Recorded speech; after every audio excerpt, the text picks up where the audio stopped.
బాల సదన్లో విచారణ చేపట్టిన అధికారులు పలువురు పిల్లలను విచారించి మైనర్ బాలుడిపై లైంగిక దాడి జరిగింది వాస్తవమేనని తేల్చారు.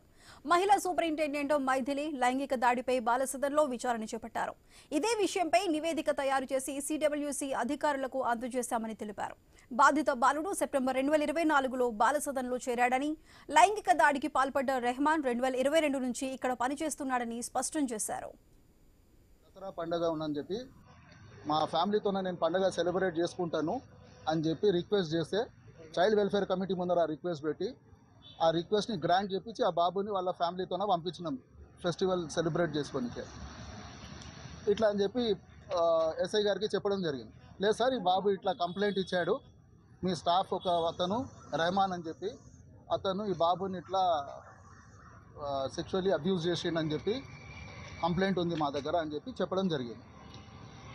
అయితే ఇంకో మాట కూడా చెప్పారు, ఇంకా 2 పిల్లలు ఉన్నారంట సార్, బాబుతో పాటు సేమ్ డార్మిటరీ షేర్ చేస్తున్న పిల్లలు, వాళ్ళతో కూడా వాడు షేర్ చేసుకున్నాడంట బాబు.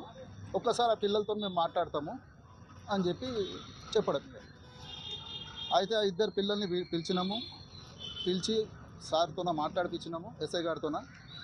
సో ఈ ఇన్సిడెంట్ బయటికి రాగానే వెంటనే నాకు హెడ్ ఆఫీస్ నుంచి మా డైరెక్టర్ గారు, మా డీడీ గారు ఒక ఆర్డర్ ఇచ్చి ఎంక్వైరీ చేయమన్నారు. సో ఆ ఎంక్వైరీ చేసి పిల్లలతో మాట్లాడి స్టాఫ్ అందరితో మాట్లాడి కూడా రిపోర్ట్ అనేది నేను సబ్మిట్ చేశాను. తర్వాత everything will go according to the law and act. సరే, అది ఎంక్వైరీ రిపోర్ట్ కాబట్టి నేను చేయాల్సింది ఐ హెవ్ సబ్మిటెడ్. మిగతా డీటెయిల్స్ మీకు ఆల్రెడీ సూపరింటెండెంట్ గారు షేర్ చేశారు.